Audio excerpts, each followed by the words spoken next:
ভাই বোনের আবদার কাঁচা আমের আইসক্রিম খাবে, তো সঙ্গে সঙ্গে গাছ থেকে দুটো কাঁচা আম পেড়ে নিয়ে সেদ্ধ করে তার খোলাটা ছাড়িয়ে পাল্পটা বের করে নিয়েছে একটা মিক্সিং জারের কন্টেনারের মধ্যে। তারপরে 1 চামচ চিনি, অল্প একটু বিট নুন আর একটু ফুড কালার আর একটু জল দিয়ে একটু জুস তৈরি করে নিয়ে এই কাগজের কাপের মধ্যে ঢেলে দিলাম।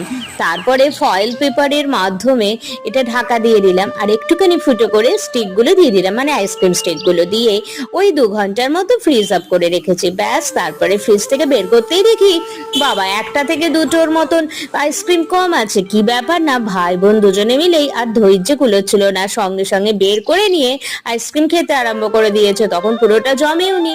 আর সত্যি বলছি দারুণ হয়েছে, আর বিট নুন দেওয়াতে না এত সুন্দর হয়েছে।